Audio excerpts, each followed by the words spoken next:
All right, there is another factor that is now coming in as far as the Kashi Vishwanath Trust is also concerned. Now, this is a major update where they are now claiming कि ये जो मंदिर है वो ढांचा अभी भी वहां खड़ा है, वो अभी भी मंदिर का हिस्सा है. So that is now they are claiming as they are wading into the row. This is the Kashi Vishwanath Trust where they are saying that the mosque ruins is actually a part of the temple.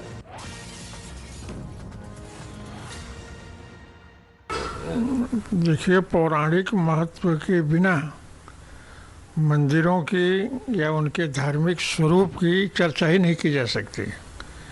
पुराण में विस्तार के साथ ज्ञानवापी मंदिर का, वहाँ पर विराजमान भगवान ज्योतिर्लिंग का, और वहाँ पर जो ज्ञानवापी का मतलब होता है तालाब, और ज्ञान कूप भी वहाँ पर है.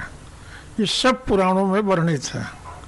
तो ऐसे में यह निर्विवाद, इस पर कोई विवाद नहीं है कि ज्ञानवापी परिसर जिसको कहा जा रहा है वो संपूर्ण वही मंदिर का हिस्सा, वही मंदिर है, वो मंदिर का भाग है जिस भाग को स्कंद पुराण में और बाकी अन्य पुराणों में ज्योतिर्लिंगेश्वर कहा गया है.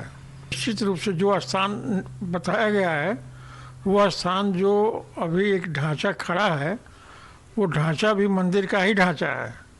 और ऐसे में उसके मध्य में गर्भगृह में मूर्ति का पाया जाना यह निश्चित है कि वही आदि विश्वेश्वर का वो शिवलिंग होगा जिस शिवलिंग की चर्चा पुराणों में कही गई है.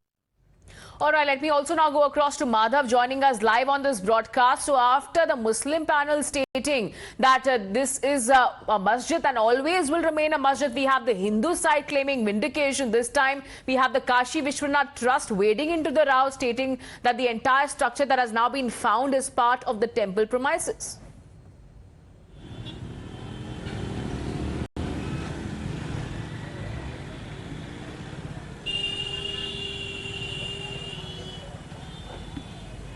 Madhav, can you hear us? Well, I think I couldn't hear the last part of your question very clearly, but the fact is, as you rightly said, both sides, in fact all sides, coming out with their different versions of what really the situation on ground is.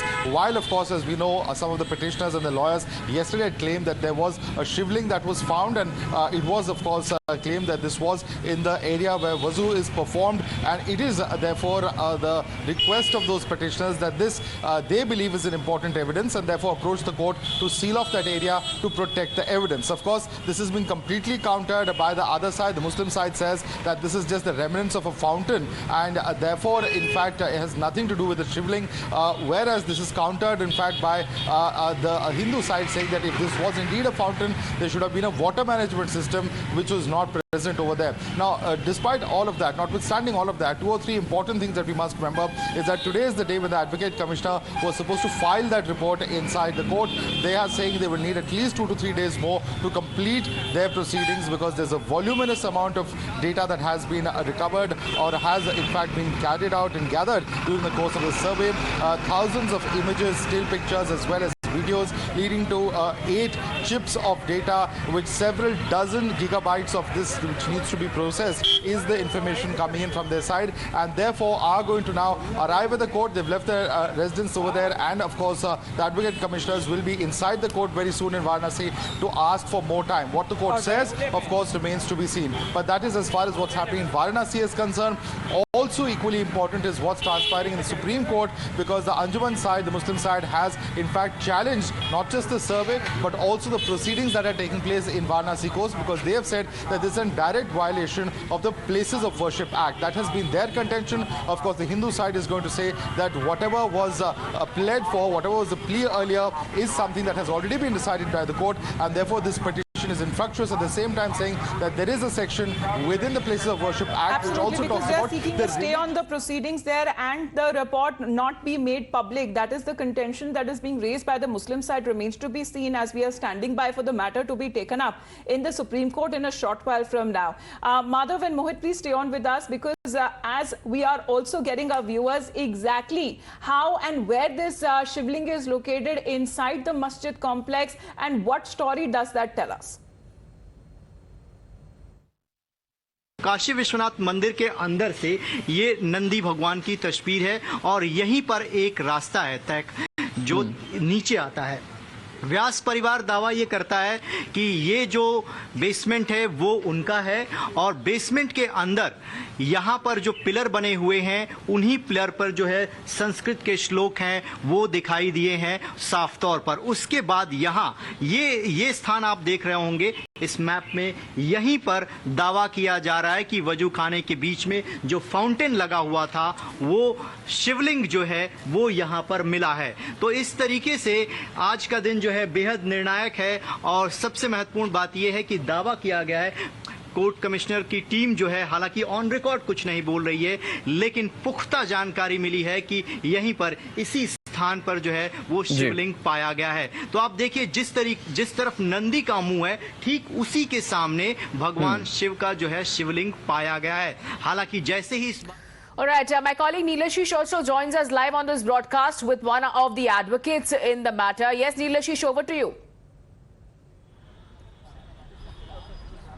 We're joined in by Ashwini Kumar Upadhyay, who's here. Sir, first and foremost, how do you see the order for sealing of the Shivling and the opposition coming in from Muslim parties saying that this is illegal? Muslim parties के पास कोई दलील नहीं है, इसलिए वो ऐसी दलीलें दे रहे हैं। मैं मुस्लिम पार्टी से पूछता हूं कि आप ये बताइए कि मस्जिद कैसे बनती है। मस्जिद बनाने की 4 कंडीशन है। पहली बात, मस्जिद जहां बनाई जाती है वो ज़मीन या तो डोनेट की जाती है या खरीदी जाती है या अपने ज़मीन पे बनाई जाती है, और जो उसकी चौथी कंडीशन ये है कि वो ज़मीन वर्जिन होनी चाहिए, वहाँ पे कोई स्ट्रक्चर नहीं होना चाहिए। ये चारों कंडीशन यहाँ पे फुलफिल नहीं हो रहा, इसलिए ज्ञानवापी मस्जिद कह ही नहीं सकते। अगर आप ज्ञानवापी को मस्जिद कह रहे हैं तो आप कुरान की इंसल्ट कर रहे हैं, जहाँ कुरान में लिखा हुआ है जमीन वर्जिन होनी चाहिए, जमीन या तो डोनेट की हुई होनी चाहिए या खरीदी होनी चाहिए, अपनी जमीन होनी चाहिए। ये 4 कंडीशन हो गई।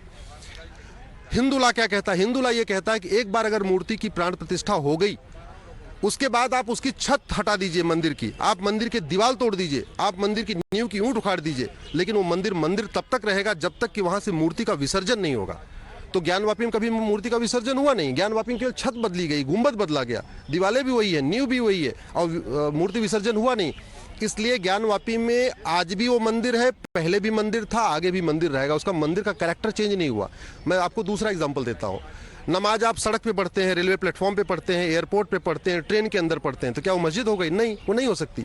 इसी तरीके से आप मंदिर के अंदर जाके अगर नमाज पढ़ देंगे तो मंदिर मस्जिद नहीं होगी। है आपको इस्लामिक लॉ फॉलो करना ही पड़ेगा। इस्लामिक लॉ का मतलब जमीन वर्जिन होनी चाहिए, खरीदी होनी चाहिए, डोनेट होनी चाहिए, अपनी होनी चाहिए, या और उस पर कोई स्ट्रक्चर नहीं होना चाहिए। अब आते हैं हम कानून की बात। जिस कानून की दुहाई दे रहे हैं ओवैसी एंड कंपनी, मैं कह रहा हूं अगर आपको इस कानून को बचाना हो तो सुप्रीम कोर्ट आइए। मेरी पीआईएल सुप्रीम कोर्ट में चल रही है, आज से नहीं, 2 साल हो गए। 2020 में मैंने इस कानून को चैलेंज किया था।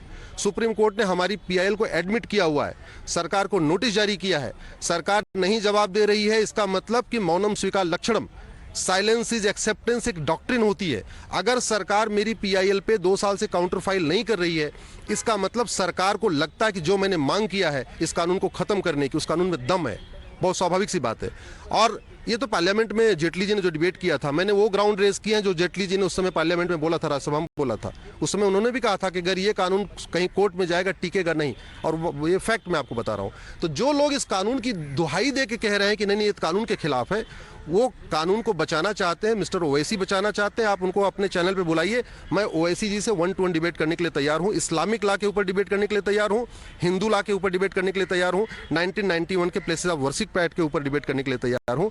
भाई आप judicial review basic structure of the constitution है, आपने कोर्ट का दरवाजा ही बंद कर दिया 1991 में कानून बना के, और ये कह रहे हैं कि जो मुकदमे चल रहे हैं वो भी स्वतः खत्म हो जाएंगे। मतलब बिना सुनवाई के, बिना गवाहों के बयान के, बिना एविडेंस के कोर्ट उन मुकदमों को खत्म कर देगी। तो आप तो कोर्ट का दरवाजा बंद कर रहे हैं। ये आर्टिकल 21 का जो हमारा राइट टू जस्टिस, हमारा सबका फंडामेंटल राइट है कि कोर्ट जाना और कोर्ट से न्याय लेना, ये फंडामेंटल राइट है, आप उसको खत्म कर रहे हैं। दूसरी बात, आर्टिकल अगर भारत में कोर्ट के जरिए किसी विवाद का समाधान नहीं होगा तो यहाँ पे भीड़ तंत्र हावी हो जाएगा। लोग लाठी डंडा लेके जाएंगे और जिनको जहां लगता है वहां जगह कब्जा कर लेंगे। तो एक तरीके से ये कानून लोकतंत्र को भीड़ तंत्र में कन्वर्ट कर रहा है, मजबूर कर रहा है, कन्वर्ट कर रहा है। सबसे बड़ी बात आर्टिकल 25 में राइट टू रिलीजन है। हिंदुओं को यह अधिकार है कि वो अपने अपने रीति रिवाज के अनुसार वहां पे जाके अपना पूजा पाठ करें। हिंदुओं को पूरा आर्टिकल 25 के राइट है कि वो ज्ञानवापी में जाएं, जलाभिषेक करें, पूजा अर्चना करें, वंदना करें, महामृत्युंजय का जाप करें, जो उनको करना है करें, ये उनको राइट बना हुआ है। आर्टिकल 26 कहता है कि हिंदू, जैन, बौद्ध, सिख को भी अपने अपने धार्मिक स्थानों के रखरखाव का अधिकार है। ये आर्टिकल 26 के अनुसार हिंदुओं की यहाँ ज्ञानवापी मिलनी चाहिए जिससे वहाँ पे उसका रखरखाव कर सके। आर्टिकल 29 कहता है कि हमको अपने कल्चर को प्रोटेक्ट करने का अधिकार है, हम अपना कल्चर प्रोटेक्ट नहीं कर पा रहे। भाई ज्ञानवापी कोई सामान्य मंदिर नहीं है। ज्ञानवापी भारत में, पूरे विश्व में भगवान शिव के केवल 12 ज्योतिर्लिंग हैं। पूरी दुनिया में, मैं भारत की बात नहीं कर रहा हूँ, पूरी दुनिया में भगवान शिव के केवल 12 ज्योतिर्लिंग हैं। उसमें से एक अपना काशी का है, उसको खत्म कर रहा है। पूरी दुनिया में भगवान कृष्ण का एक ही जन्म। Sena being one of the other parties there which has filed for an intervention application in the Supreme Court, remains to be seen whether their application also will be taken up today.